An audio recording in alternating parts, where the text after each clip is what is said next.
Good morning, I'm Julie Meyer. Welcome back to Entrepreneur Country TV. Entrepreneur Country TV is part of Entrepreneur Country, which is the global community of challengers, incumbents, entrepreneurs, digital citizens, more than 325,000 of them, that are interested in sharing their insights, their ideas, their investment opportunities with the community at large. We film every morning here in Zurich and broadcast to the world some of the leading thinkers, and are happy to share that with you. Entrepreneur Country is part of the Viva Investment Partners platform, and specifically 10X. Why do we call it 10X? Well, because when we get involved, we want to have that 10X impact. So you'll be hearing more about how we enable and achieve that 10X impact. Entrepreneur Country, as well as the Follow the Entrepreneur Investor Summit, experiencing its 10th year anniversary this year in Athens and the islands of Greece in late September. Welcome to Entrepreneur Country. We look forward to seeing you every week. Share this with your network, subscribe, and share with us your ideas. Thanks very much.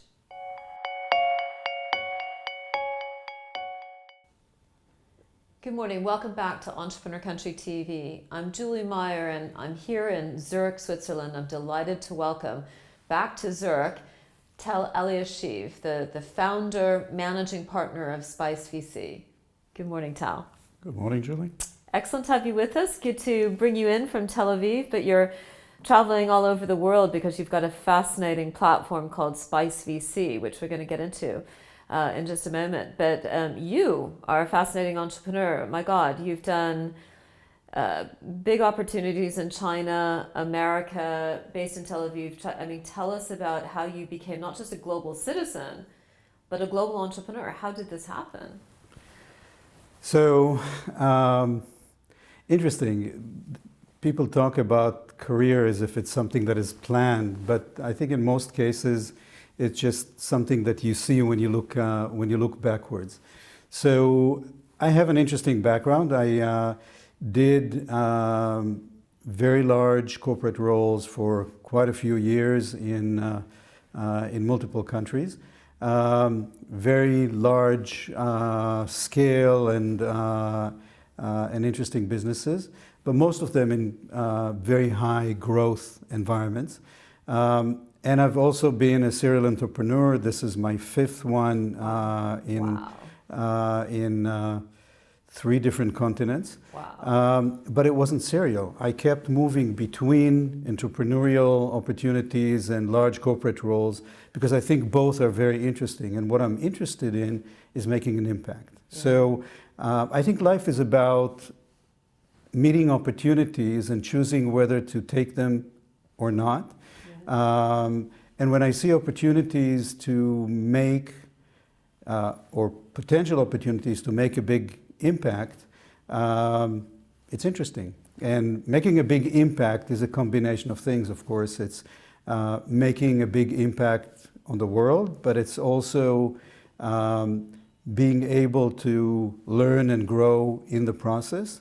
And like any entrepreneur, the possibility for significantly large returns at the end if the venture is successful. I think this is the thing that connects a lot of the things I've done, both as an entrepreneur and as an executive, and also in my investing world. I've been an investor for over a decade, and the ventures that I'm interested in investing in and helping be successful are ones that have the potential to make a big impact. So it's all connected in my mind. Wow.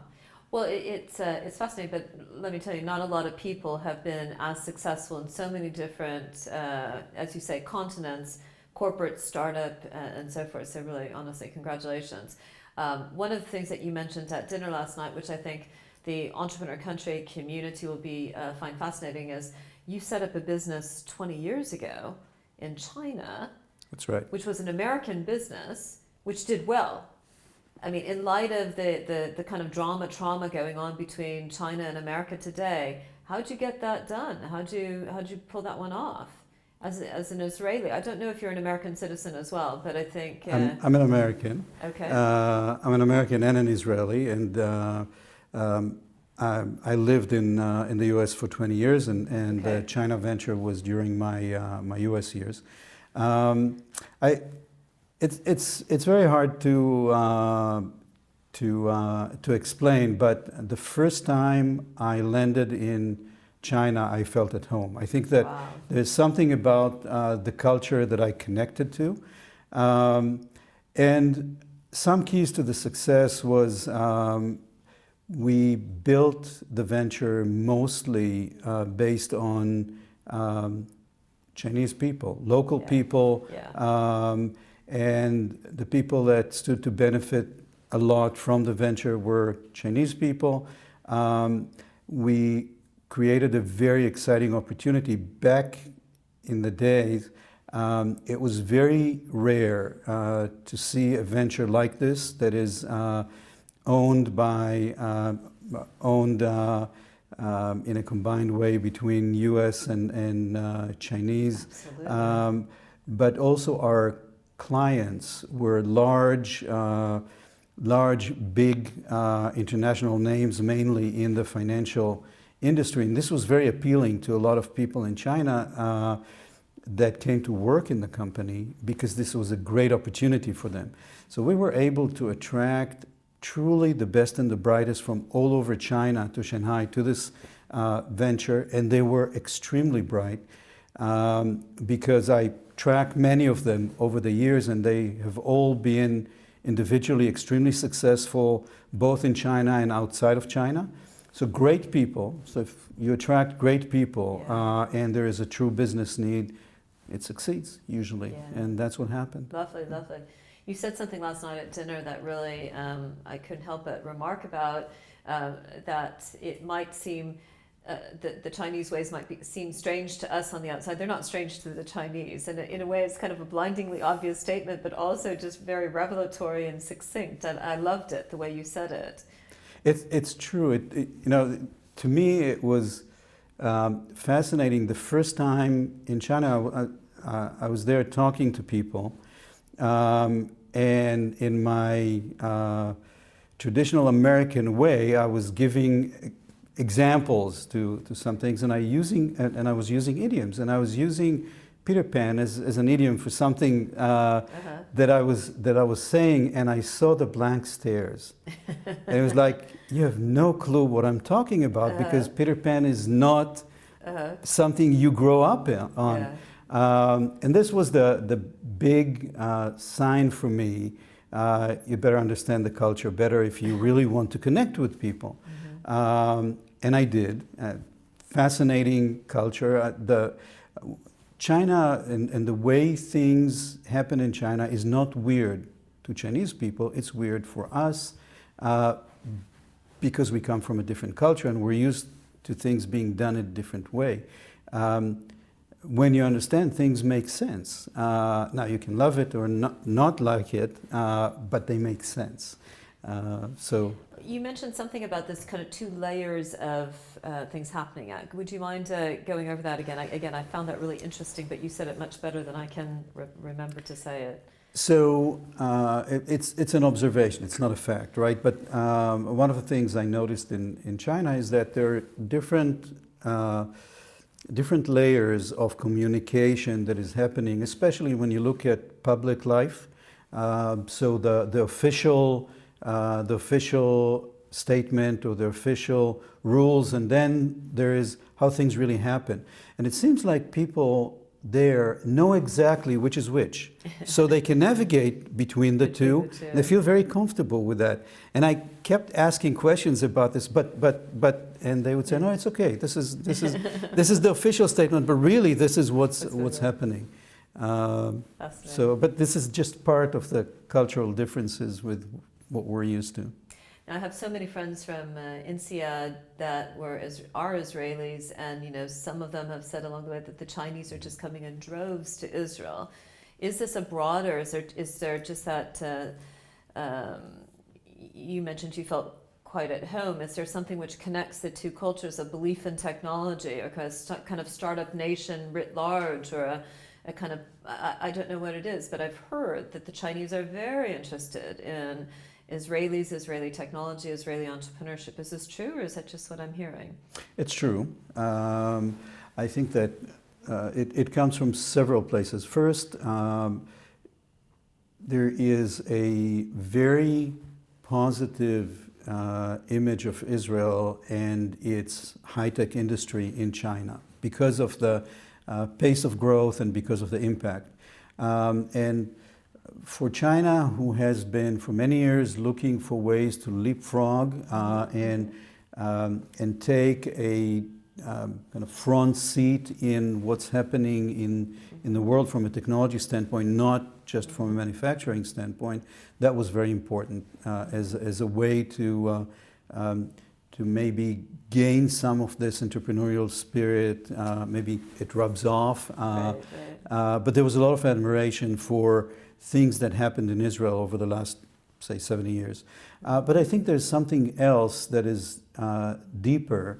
I was trying to figure out my kind of deeper level connection with China because there was no history for that. And I think there is something in common between Chinese people where there are really two cultures that meet. There is the old culture, a history of thousands of years, and there's new China. Yeah. And they're somehow connected in a way.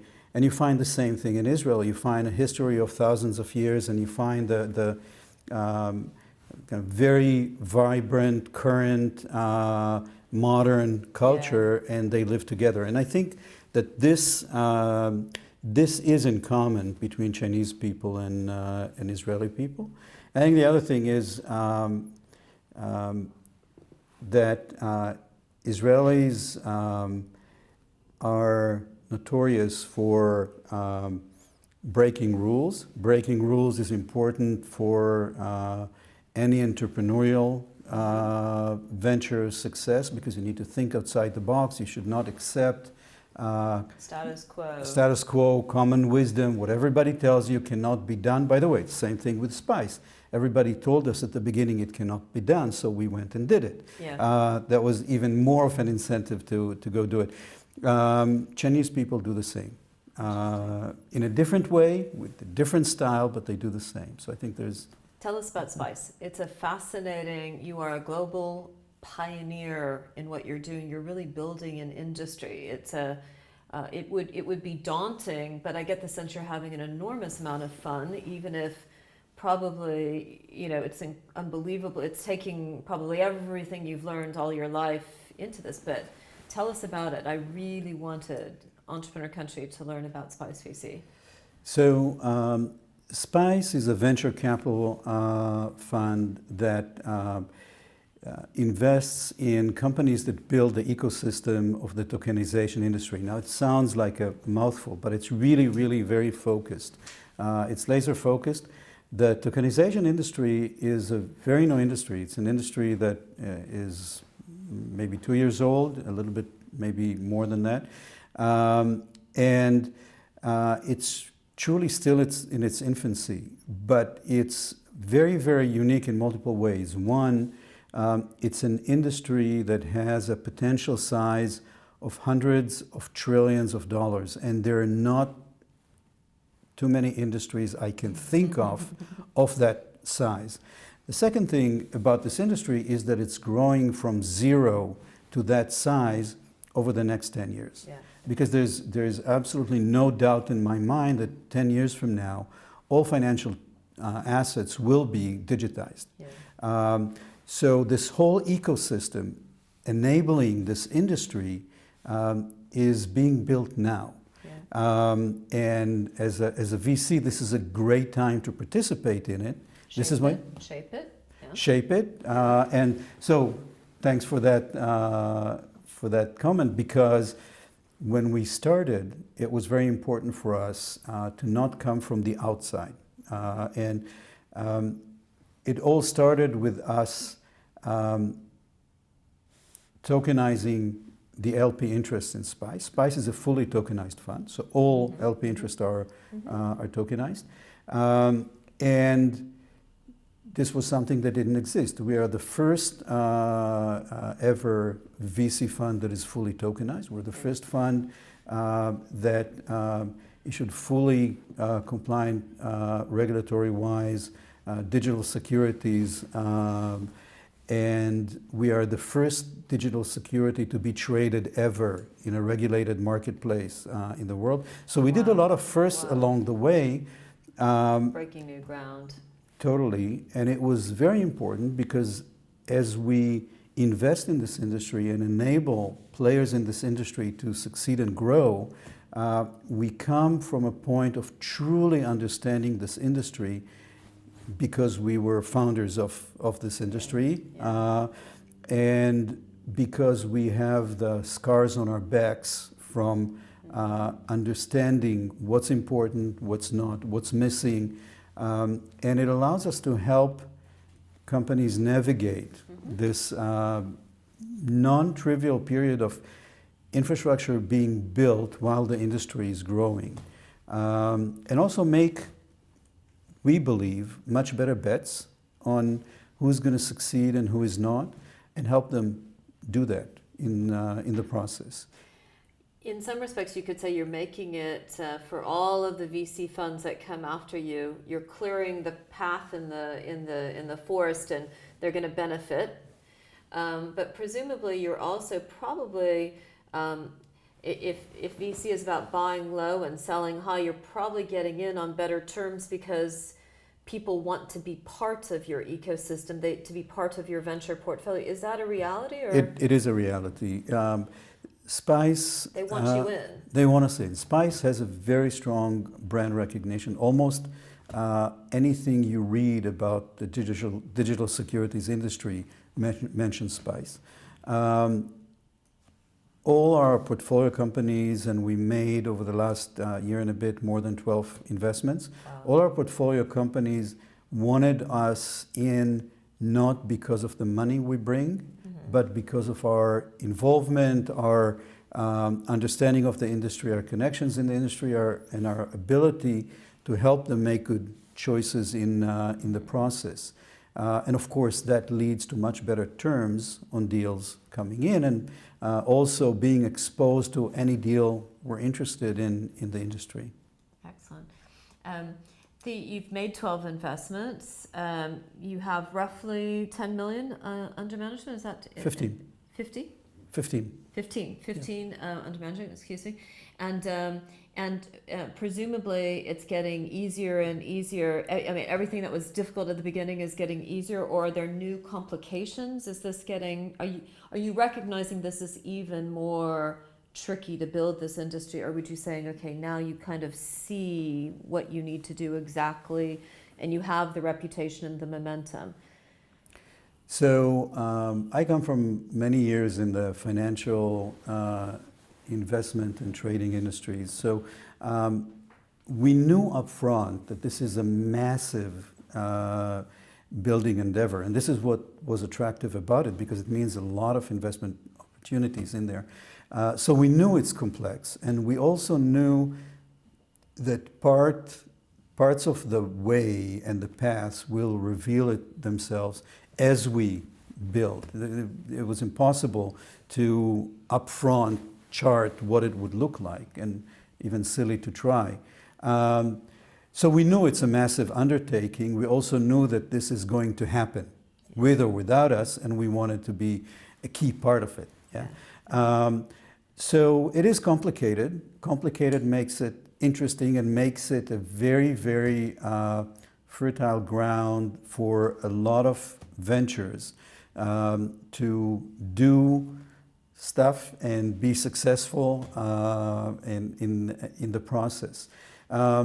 It's interesting though, because 2 years ago, when we were talking about digital securities, we didn't use that term because it didn't exist yet, but we were talking about digital securities. People looked at us as if we were total nuts. And today you have all major global banks, all big investment companies, all major technology players investing mega amounts in this industry. So everybody's recognizing that this is a huge industry in its infancy, growing, and this is the time to invest in it. Absolutely. Right? So, Absolutely. So this is really interesting, and what's still hard, and I think newcomers into this industry don't recognize, is if you try and bet on a horse, probability is that you're going to lose because it's so hard still to chart what's going to. It's very hard. It's very easy to see the end picture. It's very hard to see which paths will successfully lead there.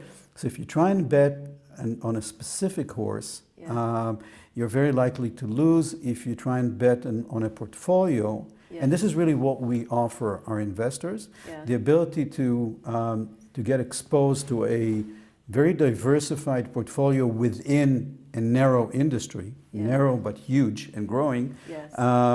But we invest in many layers of this ecosystem. And we try and spread our investments across the different junctions that we feel are important for the growth of this industry. And the strategy behind it basically says that those junctions, companies that will succeed in those junctions tend to win the most out of the growth of this industry, right? And so this is the exposure we provide our investors, and I think the more complex the industry is, the more it gives us an edge over other players.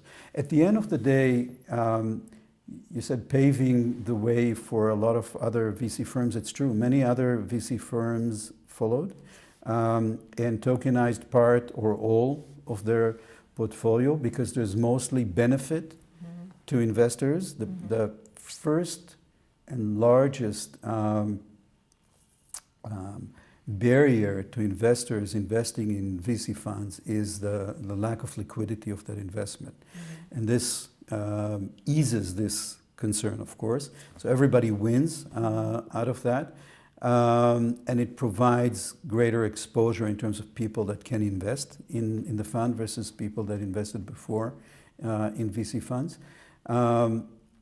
So it's a path that other followed, and we are actually happy about that. It's not competition. The whole industry is going there, right?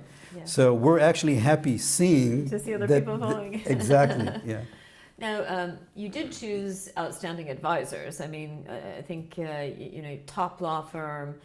Singapore is a jurisdiction, so you made your choices very carefully about the architecture of what you did. That's right. Yeah. And because you've worked with these, I mean, you have a great network of people that you've worked with, so you've probably called on friends and advisors and so forth.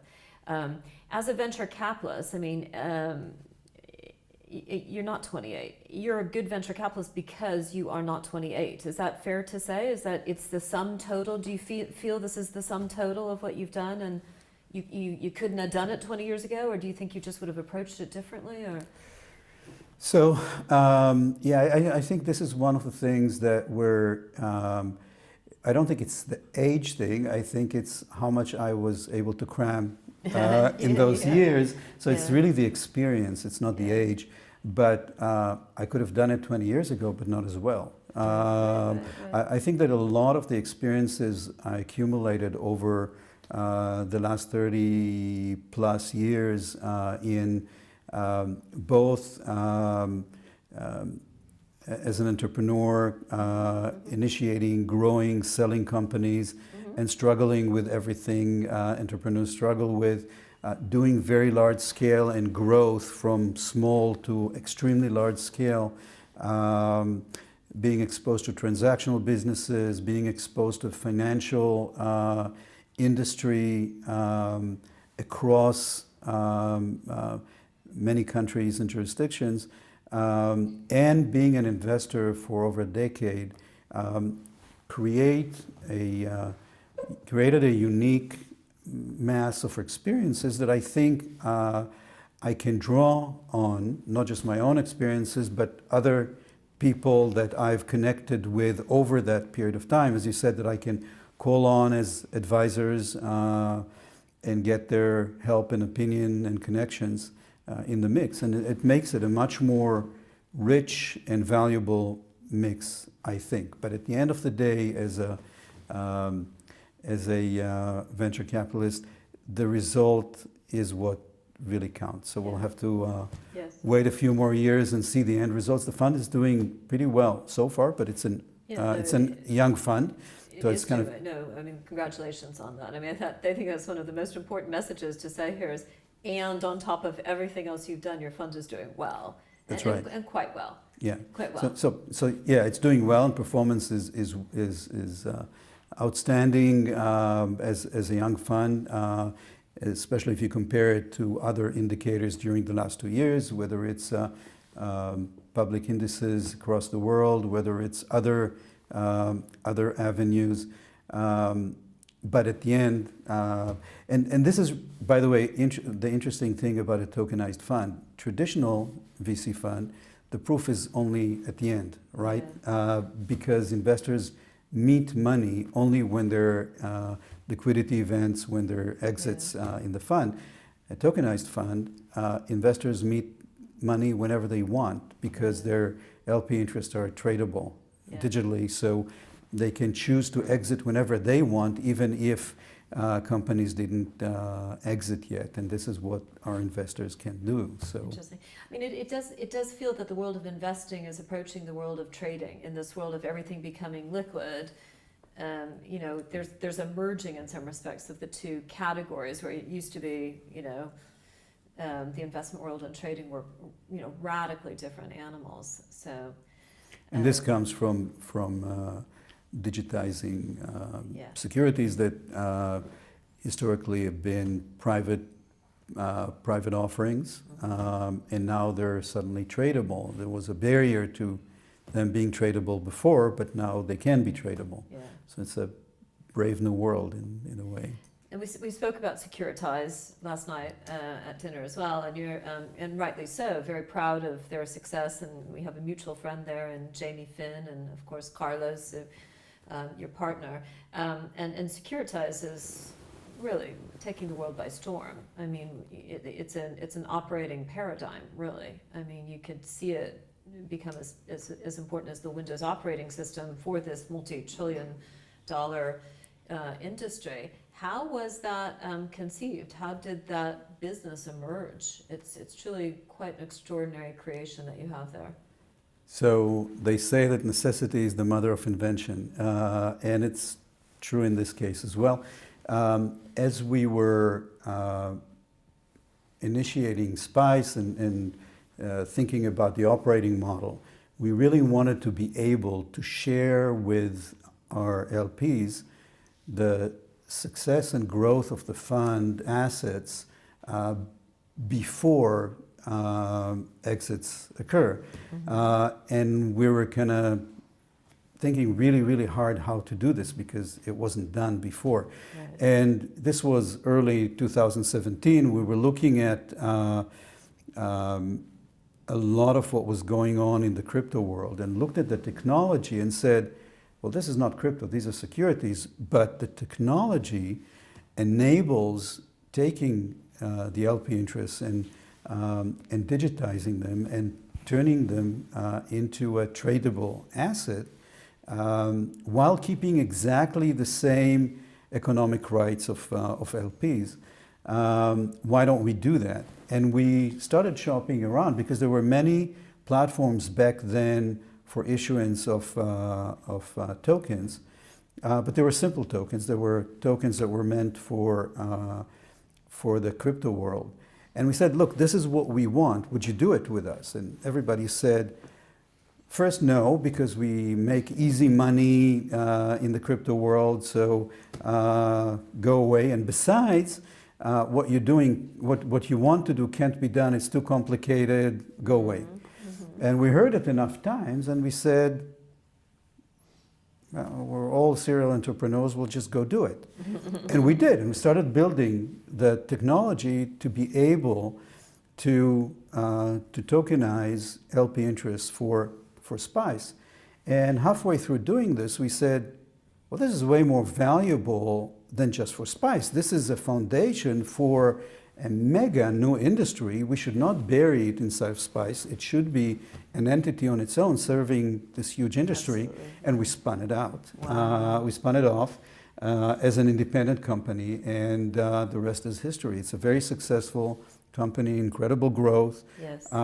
It is the main player today in this industry. It's providing the platform for issuance and lifetime compliance management for digital securities, both in the traditional world and also in the more institutional world. Most of the digital securities issued to date were issued on this platform. Wow. I think all the tradable ones were issued on this platform. Wow. So and their pipeline is growing dramatically. Its revenues are amazing. It's great to see it grow. It's fun, isn't it? And it's great in two ways. It's great as a founder to see this baby grow. Yeah. But it's also great because it's a major portfolio company of spice. And of course, for investors, it's great to see the valuation of this company growing so significantly, so quickly. But of course, we have other portfolio companies that we're very happy about. All of them are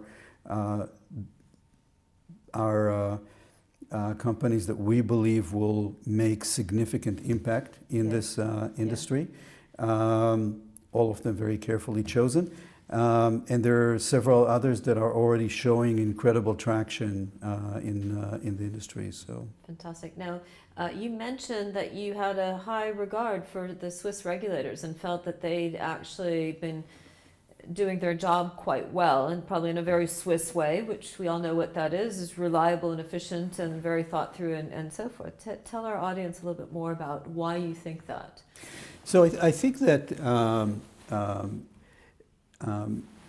regulators' job in general is to create the regulatory infrastructure that allow industries to grow in an efficient way, and efficient both ways, right?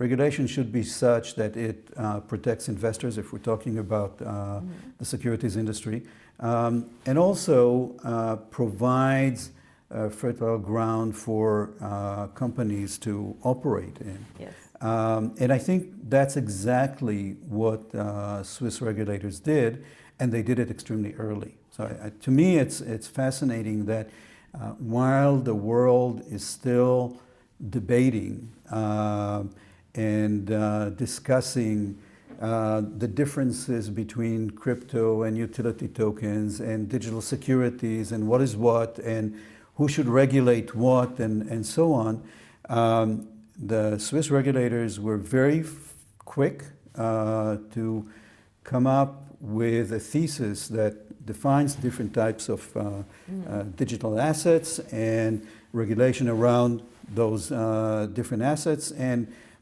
it's not just about being right, it's about providing an infrastructure that companies and investors can work with, right? Yes. And this is what they did. And it's not surprising that there are a lot of businesses and startups developing around digital assets in Switzerland because it makes it much easier for everybody to play in this sandbox and do business and feel that the environment is known from a regulatory standpoint. Being an American, obviously, I have very high regard to the SEC that took a very, very brave leading position on digital securities very early on and propelled incredibly the growth of the digital securities industry in the US. Same thing. I mean, these are two different regulators that took a different approach to things, but they did the same thing. They made a statement, they were clear, and that doesn't mean that regulation can change over time, but it means that they created enough for the industry to start growing around. Fantastic. Now, is there any, in a kind of closing thought way, is there any kind of final observation that you want to make for our community that's watching this about what you think is going to happen in this industry, or why somebody should, who's sitting there sipping their coffee next Monday morning, should say, I got to participate in this. You know, is this a niche activity? Should everybody be educating themselves? You know, or some sort of observation that you think people really don't know, but they should. So I think that the crypto industry painted the whole direction of digital assets in niche colors. Yeah. But it's really important to say that the digital securities industry is 3-4 orders of magnitudes bigger than the crypto industry. Wow. And potential of this industry. If you look just at digitizing real estate investments around the world, you're looking at a market size of about $600 trillion. If you're looking at private equity, and if you're looking at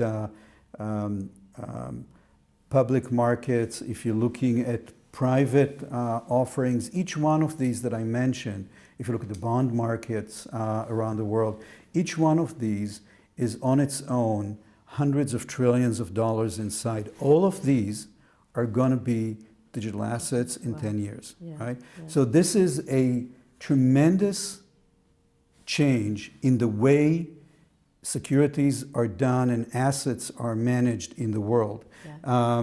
This is akin, in my mind, not to the internet revolution, but to the industrial revolution. Wow. Because it changes fundamentally the way all those businesses move. Yeah. And I think not to participate with a part of your portfolio in this industry is a big mistake, because when it's going to be safe, it's going to be not interesting, because the growth is not going to be there anymore. Now is the growth from zero, not zero, but from almost zero to trillions of dollars. Wow. And not to participate in it is a mistake. And each one watching us should figure out what is their way to participate, right. But at least with a small part of the portfolio, become part of that growth. When it's not going to be safe, when it's safe, it's not going to be interesting anymore. I think that's a nice way of putting it. And there's got to be an angle as things broaden out, democratize, everybody uses that word, but as the industry develops, it becomes more accessible to people who may not have been able to participate. And I think that social impact message, in light of all the crazy talk that we have about, you know, inequality, this and that, and, you know, the bankers didn't get, you know, but the point is that actually now the industry is going to enable. It's going to enable people to, you know, by virtue of participating, there is a broader cashment, I think. But that's help right. us just explain that last point there. Yeah, you're absolutely right. And I think it has several aspects to it. One is greater participation means people that could not participate in certain types of investments can participate now. That doesn't mean everybody can participate, but it definitely broadens the participation. So for example, the VC industry is very, very exclusive historically, because VC funds typically don't want to have more than 10 to 20 LPs. Mm-hmm. If a fund raises $100, $200 million and has only 10 to 20 LPs, it means that every investor must invest like 5 to 10 million in average. And that means that they put aside $5 to $10 million at least for a period of 10, 15 years that is illiquid and very high risk. That means that available funds for investment should be in the hundreds of millions of dollars. Right. That's not most people in the universe. If you can digitize those securities and allow thousands of investors, suddenly people can invest much smaller sums and it still makes sense, right? So they can participate in a game they couldn't participate in before with a smaller sum, Yes. but gain the same access to returns. So that's the access side. The other aspect is, and I see it in SPICE, we have much richer community of investors than just having 10 LPs. It means it gives us much greater exposure in different markets. It means that we can get more help and advice from different investors in the fund, so we benefit from this as well. So it changes the whole picture for assets in terms of who can invest in them, how many can invest, Yes. And I believe in the long run it can bring more money into certain types of investments than could before. And we talked about this example last night. If you take real estate, real estate is a non-liquid asset. But if you digitize it, it becomes liquid. And the meaning of it for large investors, like pension funds and endowments and so on, that have buckets of liquid and illiquid assets, they can now invest in real estate from the liquid asset bucket, which is bigger than the illiquid asset bucket. So they can reallocate assets in a different way. So again, it's not the democratizing you talked about before, but it allows different usage of assets in your portfolio than before. And that's very interesting as well. Well, particularly when it's the people's money. The pension funds, we sometimes think of it as the elite, but it's not. No, it's everybody's money. The fireman's pension, exactly. Fund, it's Joe Blow, average worker. And so his money working to bring accessibility. And hopefully working better for them. Absolutely. Tal, absolutely fantastic and totally fascinating. We'll be sharing more information on SPICE VC and yourself to our community. I want to invite you to keynote at our Follow the Entrepreneur Investor Summit, which will be in Athens in late September 2020. I hope you'll consider that, because you would be a fantastic keynote for the audience there. That's our 10th year. And just, congratulations on everything you've achieved. We'll continue to watch your success, and I really appreciate you coming to Zurich. Thank you. Thanks My pleasure. much. All right, take care. That brings us to the end of another Entrepreneur Country TV. I'm sure you found this just as fascinating as I did. We have Tal Eliashiv, the founder and managing partner of SPICE VC and Securitize. You'll be continuing to hear a lot about SPICE VC and Securitize. Thank you so much for tuning in, for sharing this with your friends, your network, your colleagues, for subscribing. We look forward to seeing you next week.